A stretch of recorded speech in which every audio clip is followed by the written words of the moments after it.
초등학교 학부모 A씨가 교장과 교감을 아동학대로 신고한 건 지난 2월입니다.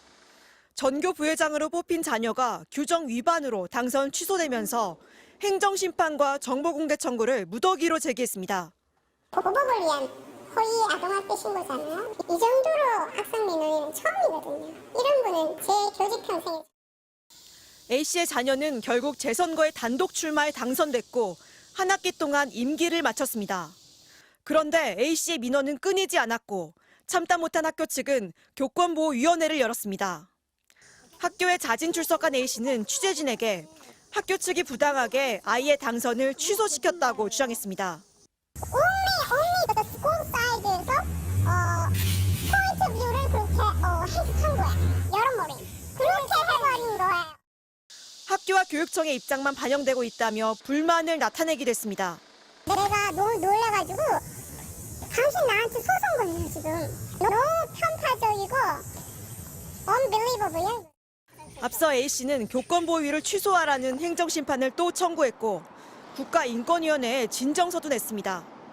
한국어가 서툰데 통역사를 섭외해주지 않았고 개인 일정이 있어서 교권보호위 개최 날짜를 바꿔달라는 요구를 들어주지 않았다는 겁니다. 이날 교권보호위원회는 3시간 넘게 진행됐습니다. 총 6번 문을 놓고 하고 그냥 허락 없이 그냥 막 들어오세요. 빨리 끝내라 나부터 하자. 진술하는 저희들 입장에서도 굉장히 불안하고 위원들도 엄청 힘들어하셨죠. 어떻게 버티셨어요 그러시더라고요. 교권보호위는 심각한 교권 침해가 맞다고 결론 내고 해당 학부모를 고발할 것을 교육청에 요청하기로 했습니다. MBC 뉴스 지은수입니다. 지난 2월 10일 서울의 한 초등학교 졸업식장에 갑자기 경찰 5명이 출동했습니다. 한 학부모가 이 학교 교감 선생님을 아동학대로 신고한 겁니다. 11시 반 정도에 이제 관할실에서 연락이 왔어요. 경찰차가 왔다. 그리고 정문인데 경찰과 그 학부모가 같이 오셨다. 교원들한테는 너무 충격적인 거거든요. 발단은 나흘 전 이 학교에서 치른 전교 부회장 선거였습니다. 4학년이던 A군이 당선됐는데 선거 규정을 어겼다며 다른 후보 6명이 일제히 문제를 제기했습니다.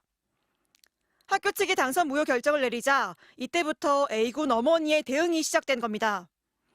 A군 어머니는 지역 맘카페에 글을 올렸습니다. 교감이 자신의 아이에게 당선 무효각서에 서명하라며 때렸고 15분 동안 소리를 질렀다는 내용이었습니다. A군도 피해를 자세히 진술했습니다. 팔도 때리고 정강이도 때리고 여기저기 때렸는데 그중에 뒤통수를 때릴 때가 제일 아팠다. 이렇게 학생이 진술을 해요.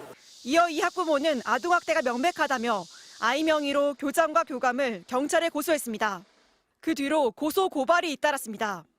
아동복지법 위반, 공문서 위조, 강요와 협박, 명예훼손 등등 7차례에 달합니다.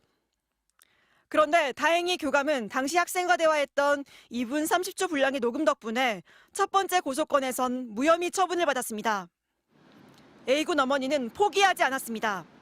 당선 무효를 취소해달라는 등 서울시 교육청에도 잇따라 8건의 행정심판을 제기했습니다. 비슷한 시기 국민신문고에도 24건의 민원을 쏟아부었습니다. 정보 공개를 청구한 건 모두 29건이었는데 6월부터는 선거와 무관해 보이는 교장의 과거 인사, 도로 열선공사 내역, 학교의 카드 이용 내역서 등을 요구했습니다. 너무 지나친 민원, 정보 공개 요청이다. 지금 학교뿐만 아니라 지금 교육청까지 상당히 좀 괴롭히는 상황으로 지금 이게 전개됐었어요. 이 같은 정보 공개 청구는 세부 항목으로 따지면 300건이 넘는데 학교는 이번 학기 내내 정보 공개 청구에 대응하느라 쩔쩔매고 있습니다. 왜 이 귀한 시간에 이런 말도 안 되는 소리를 우리가 읽어야 되나 그런 게 굉장히 자괴감이 들어요. 이에 대해 학부모 측은 비리에 연루된 교장이 아이를 선거에서 떨어뜨리라 했다며 아이의 명예가 훼손돼 고소와 행정심판을 진행한 것이라고 반박했습니다. 이에 대해 교장은 비리 의혹을 제기한 이 학부모를 명예훼손으로 오히려 고소했습니다. 그래서 면책권을 좀 보장해 주셔야지만 저희들이 아이들한테 이건 아니야라고 말할 수가 있습니다. 이건 아니야는 아이들이 성장하면서 듣고 배워야 되는 과정이지. 이런 민원 제기와 무관하게 A군은 지난 3월 치러진 재선거에 단독 출마해 전교 부회장에 당선됐습니다. MBC 뉴스 지은수입니다. 앞서 보신 것처럼 악성 민원과 소송에 시달리는 학교와 교사들은 별다른 대응 수단이 없다고 호소하고 있습니다. 교육부가 오늘 이런 상황을 방지하기 위해서 교권보호 종합대책을 발표했는데요. 당장 2학기부터는 이런 일들이 줄어들 수 있을지 전동혁 기자가 전해드리겠습니다. 정부가 2학기부터 일부 학교에서 학부모 민원을 전담하는 민원 대응팀을 시범 운영하기로 했습니다. 그동안 교사 개인 휴대전화로까지 이어지던 학부모 민원을 공식 창구를 통해서만 처리할 수 있도록 한 겁니다. 일부 학부모의 악성 민원으로부터 교사를 보호하기 위해 교사 개인이 아닌 기관이 대응하는 체제로 전환하겠습니다. 악성 민원은 학교장 책임으로 처리하도록 했고 학교 차원의 해결이 불가능하면 변호사 등 전문 인력이 포함된 교육지원청의 통합민원팀으로 넘길 수 있게 했습니다.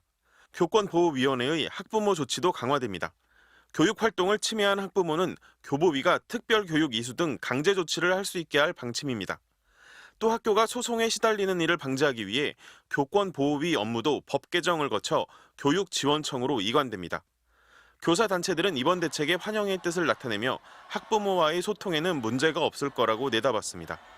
교사의 개인 연락처나 이런 걸 모르더라도 학교 교무실로 전화를 하거나 하이클래스라든지 클래스팅이라든지 여러 가지 다양한 매체나 앱을 통해서 소통을 할 수가 있거든요.